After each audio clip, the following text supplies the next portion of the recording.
everyone. Hello. It is Wednesday. It's live at 5. Welcome to episode 25. And this is Introduction to Meridians, Understanding the Energy Channels. So if you have heard of meridians, but you don't know what they are, or you're just curious, this is the video for you. If you already know about meridians, I'm just kind of doing a lot of these introductory videos for everything so that we can go deeper at a later date. So feel free to skip this one if you already are an expert in meridians. All right, so what are meridians? Meridians, so that's very much a Chinese medicine and Japanese kind of cultural stuff of these channels that have energy that run through us. So they call it chi or ki, chi or qi. And that is that along these channels, like rivers and streams that go all around our body, they're linked to different organs and different parts of us. So there's different points on these energy channels that we can press or manipulate to help with an abundance of things. So physical things, including internal, and then also things like mental, emotional, kind of even aura and stuff like that, the energy body around us. It can even incorporate things like chakras, which we have also covered, and we'll also be continuing our chakra series next week. So there are 12 main meridians. Now, depending which country you're doing, it's usually have either Chinese or Japanese names. We also have sort of English versions of them as well, usually named after the organ that they primarily govern. So there are the 12 major ones. They kind of all flow in an order. So the energy, the chi, flows around the body in order. So it will flow from one meridian channel, and when it's done, it then jumps to the next one and it goes around, and there's like a clock. So then you have these 8 what's called extraordinary ones. They're like sort of extra ones that can help. So usually when someone's doing meridians, they'll usually just go with the 12 and maybe a few points from the extra meridians. But yeah, so you don't really need to necessarily know the additional ones, unless there's like a point or something that's not in the main ones that you do really need to use for yourself or for the person that you are treating. And then there's minor meridians that go into the hundreds that just kind of interweave through these 12 and the extra 8 ones. So they're extremely important, obviously, as I said, for mental, emotional and physical health, because they literally get rid of the blockages. So when you think of having a massage or something, you're manipulating the muscles and things to help. Say like a sports massage, you're helping because you worked out too hard at the gym and your legs hurt, right? So you're manipulating the muscles in your legs to get that working again. So it's kind of on the same idea that the meridians can help with the energetics of that and free up the blocks. So if you've got any particular issues or reoccurring stuff, it's probably because there's like a block in the energy channel. So again, if we use the metaphor of a river or a stream, think of it like there's a big boulder that's stopping, or a dam is stopping the water from flowing through. Like it's still trickling through a little bit, so it is still continuing on a bit, but there's something blocking it. It's not flowing properly. So we need to move the boulder, move this pebble and move the stone out of the way so that the river can flow better. That's exactly what we're doing with anything to do with meridians and the energy.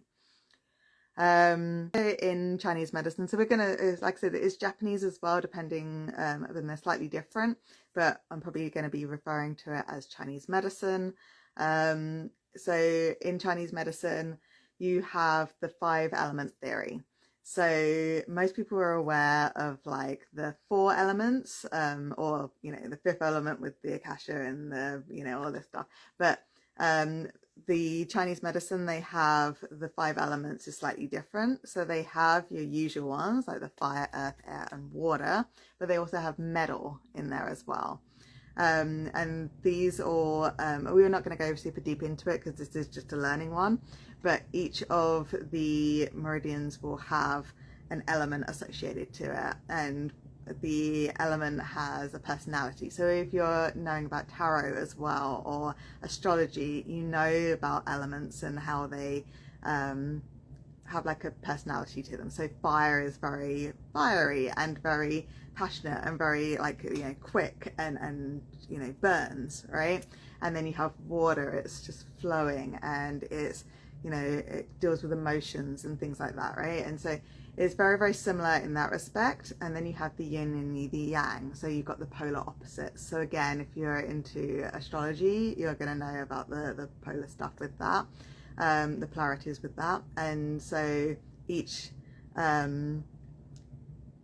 element will have 2 of the main 12 of the meridians, and then those will be positive and negative, so masculine, feminine, all of those kind of opposite ones, and that creates the balance within the body. So obviously we need all of these energy channels to be flowing perfectly, and the energy to just be really, really like, because you can have too much, you can have too little, or you can just have blocks, right? So you want it just flowing normally, and then that's when you're in optimal health.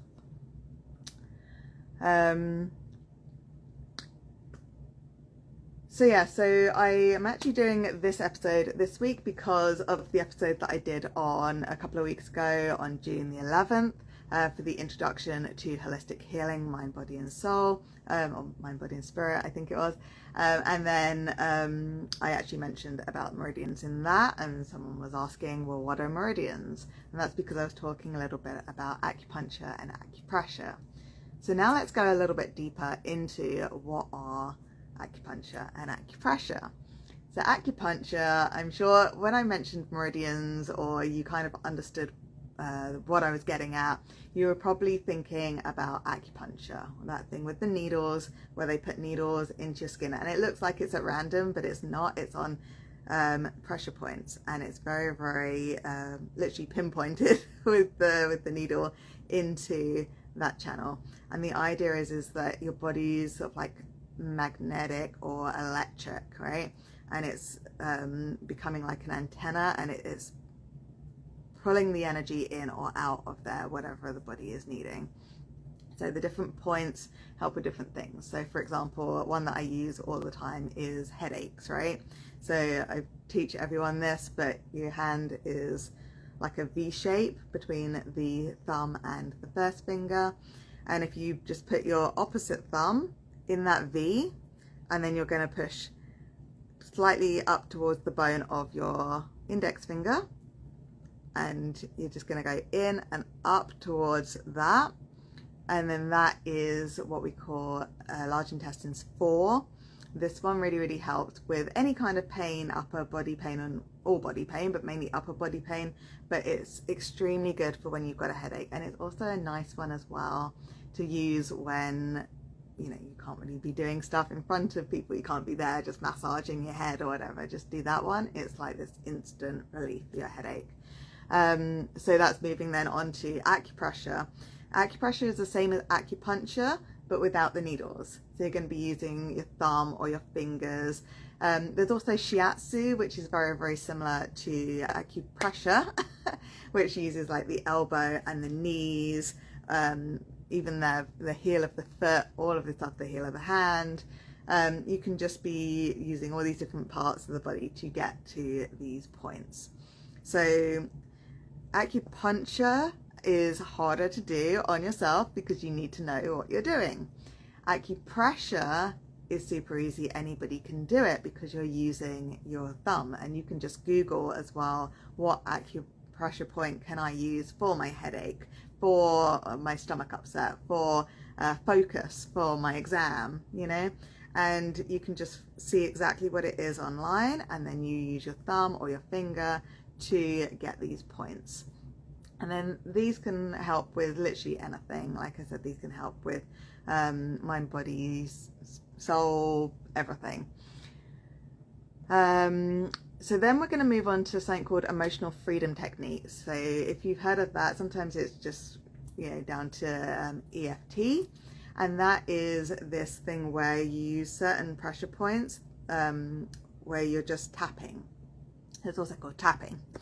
And so you go through like a routine where you're just tapping these different points, and as you go down, your instructor will, or your coach or your therapist or whoever's doing it with you, has made like a personalized sort of mantra, let's say, for you to be able to say it while you're tapping. So it's things like, even though I'm, feeling very conscious about my weight, I am happy in my body, and this kind of stuff. And you can be going through it, and because it's this repeating pattern of going through all this tapping, it's programming your body to start believing what you're saying to it. And again, if you go back to Power of Words video, that one talks about this in a huge long rant about how important it is about the words that we use and being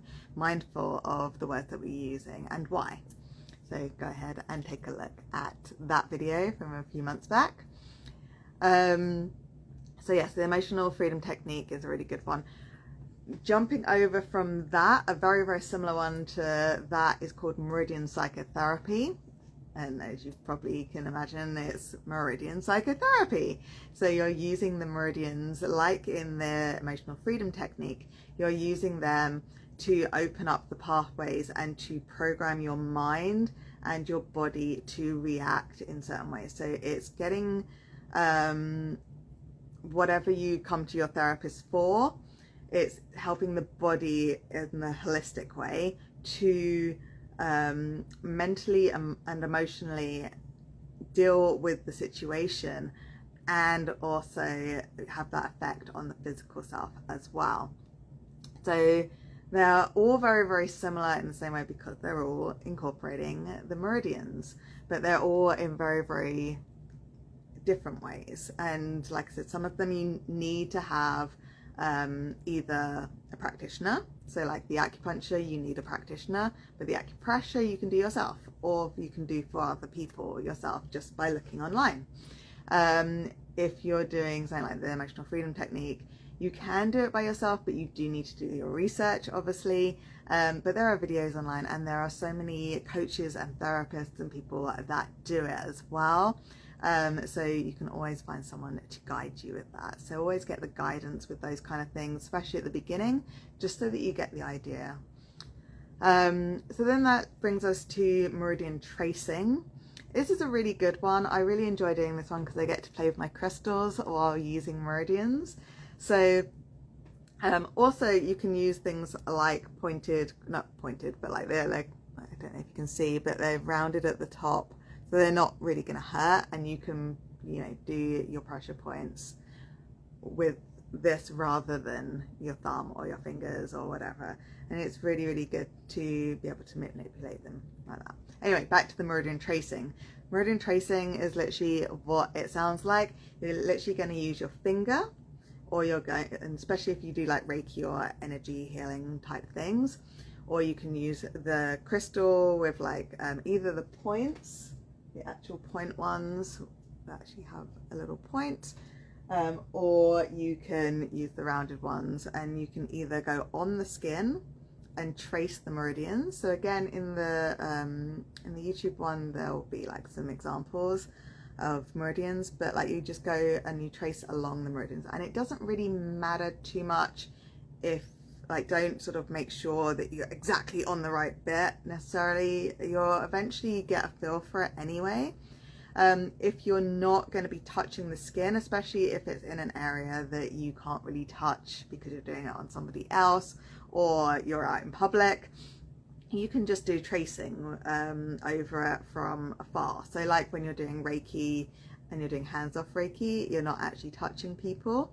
So you can literally just trace down and not actually touch where you're doing it, but you're tracing it, and you're having the intention of moving the energy. So you're doing the meridian for a particular reason, what is that reason? Have that in your mind. If it's bringing the energy in, if it's expelling the energy, if it's just flattening it out, like it's just making sure that it's in equilibrium with each other and it's not just a rush of energy here and then nothing here and then a little bit there and then loads over here. You want it to like spread out, right? This is also, we would use with Meridian Tracing, we would also use the governing vessel and the conception vessel, which are like the ones at the front going down the front of your body and then down the back of your body, and it's sort of following your spine, for want of a better thing, like your nervous system, and it's following those lines, and that's doing the yin and the yang, that's doing the polarity for you. So that's actually balancing out your body, and then you go into the other meridians and you balance those out. So it's a really, really fun one to do. You can also use your selenite as well, which is a lovely one to be able to just smooth out all of the meridian energy beforehand, or you can use it for your tracing. And then finally it brings us to bioenergetics. So I don't do this one myself, so I'm not too knowledgeable about this one. But this one is the idea of, it's very holistic one. It uses the meridians, but it also uses things like breath work and movement and things like that, to just bring the whole mind, body, spirit together. And then it also uses therapeutic touch as well, so like massage techniques and stuff like that, to just connect the mind and the body together and the emotions and everything together, to do that whole holistic therapy that we're very much talking about. So yeah, I know I kind of rushed through that today, but those are pretty much some ideas that you could use meridians with and what meridians are. In the future I will do some more in-depth things. I just wanted to get this one out the way so that we actually had an introductory video for that. If you have any questions about meridians, please do reach out anytime and I will definitely answer that. Also, if you have any requests for future ones, I am actually getting quite a few of you. Let me know some of the ones that you want. So thank you very much for those people that are asking. They're definitely on their way out. They will be coming at some point in the next few months. So we'll look out for your one. Next week is episode 6 of our chakra series. So nice little, jump from the meridians into the chakras next week. We're going to be doing the throat chakra. So I'm going to be wearing blue, which is the color for the throat chakra. So if you would like to join me next week wearing blue, you are absolutely welcome. So it's called Understanding the Throat Chakra, the Power of Expression and Communication. So it's a really, really good one. I myself, it's like my chakra that I always need to work on is my throat chakra. So it's going to be a really, really good one about the throat next week. Please do join me. Until then, you just let me know what else you would like to hear from, or just contact me. We can have a chat about anything that I do.